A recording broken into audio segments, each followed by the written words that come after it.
Graça e paz a todos, bem-vindos ao canal. Se inscreva, curta, comente e compartilhe. Nos ajude a levar o Evangelho a mais pessoas. O retorno de Jesus depois de todos estes sinais e eventos. Jesus está de volta. Isso é chamado de segundo advento. Ele retorna como um rei montando um cavalo branco. E ele está liderando um exército para derrotar o mal de uma vez por todas. Isso está descrito em Apocalipse capítulo 19, versículo 11 a 16. Quando Jesus vencer, o que ele fará? Ele fará tudo novo, um novo céu e uma nova terra. Não haverá mais tristeza nem dor. Apocalipse capítulo 21, versículo 1 a 16. Todos que acreditam nele poderão estar com ele para sempre neste belo novo mundo. Agora você pode estar se perguntando: o que rios secos e anjos caídos têm a ver com o retorno de Jesus? A Bíblia nos diz que esses eventos são como grandes sinais se manifestando, avisando que Jesus está voltando. Jesus é o herói supremo do livro do Apocalipse e aquele que derrotou o mal quando morreu na cruz e ressuscitou.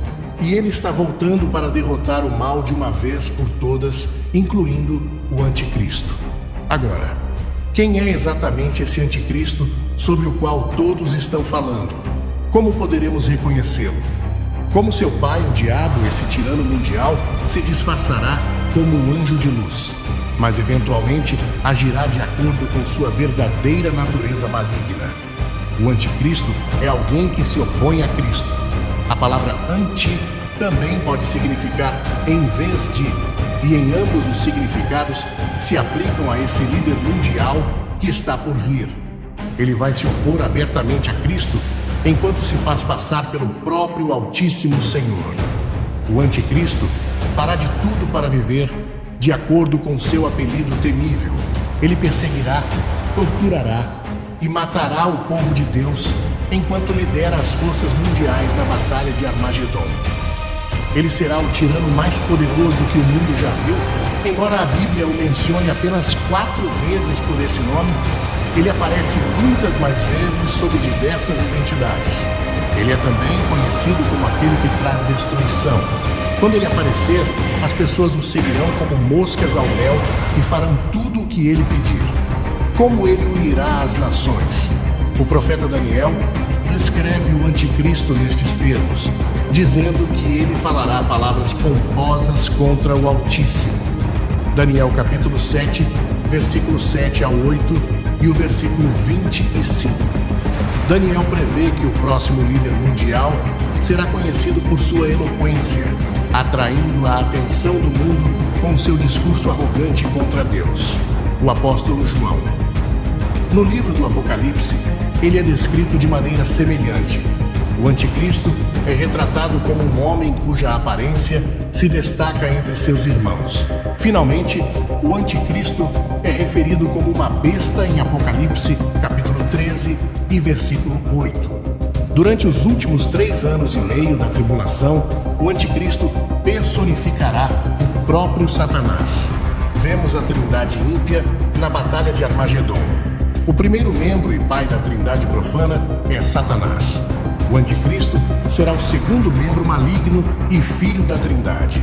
O terceiro membro da trindade profana, o falso profeta, direcionará a adoração e os aplausos do povo de volta ao anticristo.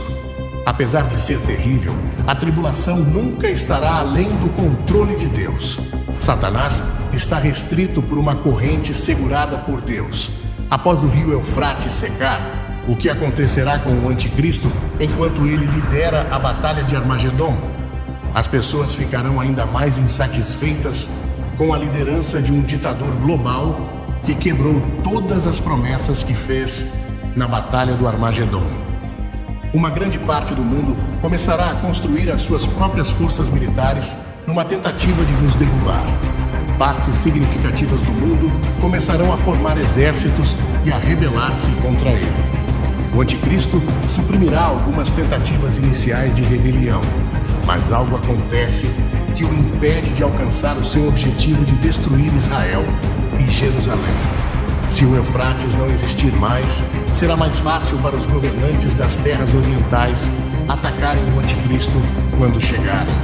Quando chegar a Batalha do Armagedon, começará o maior conflito da história humana e o rio Eufrates secará.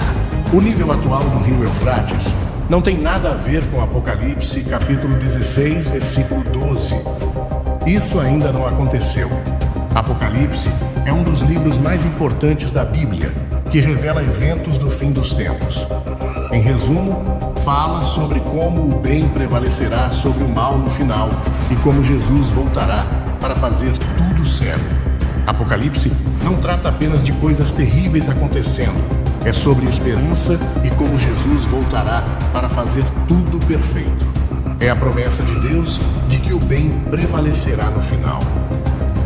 Ao contrário de qualquer outro livro de história disponível em qualquer biblioteca pública, a Bíblia é um livro de história. A história da Bíblia começa com a criação da Terra e termina com o fim do mundo. Este é o único livro de história que abrange uma ampla gama de eventos no planeta Terra. Isso ocorre, em parte, porque ninguém estava presente no início para testemunhar e documentar, e ninguém pode escrever autoritariamente o começo de nosso mundo. Somos as únicas pessoas no mundo que sabem como tudo terminará, e isso é exclusivo. Para satisfazer a curiosidade deles, o Senhor não revelou o futuro a seus seguidores, mas foi para prepará-los para o futuro, de modo que não fossem surpreendidos quando chegasse e não o interpretassem erroneamente. As pessoas perguntam se estamos nos últimos tempos, no entanto, a Bíblia fala dos últimos dias, e temos estado nos últimos dias por 2000 anos. Os últimos dias começaram em Pentecostes, quando a primeira profecia dos últimos dias foi cumprida. Por que isso é importante? Porque a Bíblia nos diz que esses eventos são como peças de quebra-cabeça que se encaixam em uma imagem maior. Essas coisas acontecerão como parte do grande plano de Deus e nos lembrarão que Deus está no controle de tudo, mesmo dos longos rios e do futuro. E essa é a história fascinante do rio Eufrates, desde os dias do Jardim do Éden até o misterioso futuro discutido no livro do Apocalipse. Como acontece com muitas profecias bíblicas, a conexão entre esses dois eventos é um poderoso lembrete de que o plano de Deus é intricadamente projetado, proposital e avança em direção a uma culminação que mudará para sempre o tecido do tempo, do espaço e da espiritualidade. A Bíblia é um livro repleto de previsões. Ela contém 735 profecias sobre o futuro. Uma previsão pode ser encontrada em um quarto dos capítulos da Bíblia, do início ao fim. Ela é essencialmente um texto profético, embora alguns livros se concentrem mais em previsões do que outros. Dentre as 735 previsões, 596 já ocorreram e se cumpriram literalmente, de acordo com as Escrituras. Portanto, 81% de todas as profecias bíblicas já se cumpriram. Algumas dessas profecias foram feitas séculos antes, o que é realmente impressionante. A Bíblia provou estar correta em cada previsão que poderia ter se concretizado até este ponto. A maioria das profecias restantes se concentra no retorno real de Jesus e nos eventos que ocorrem após sua chegada. Quantas dessas previsões ainda devem se concretizar antes da volta de Jesus? A resposta é cerca de 20. E estamos observando para ver essas previsões se concretizarem antes de esperarmos a volta do Senhor. Oremos. Mas antes, peço que ajude o canal com o Altíssimo, se inscrevendo e deixando seu comentário e o like. Agora oremos. Querido Pai Celestial, vimos diante de Ti com admiração e reverência, reconhecendo que a Tua Palavra revela a grandiosa tapeçaria da história, desde a criação até o fim dos tempos. Ao contemplarmos as profecias sobre o fim dos tempos, pedimos sabedoria e discernimento para entender o Teu plano divino. Senhor, ajuda-nos a ser vigilantes e preparados para viver vidas que reflitam o Teu amor e retidão. possamos ser como as virgens sábias, prontas e esperando pelo noivo, que é teu Filho, Jesus Cristo. Em tempos incertos, concede-nos a paz que ultrapassa todo entendimento e coragem para permanecer firmes na nossa fé.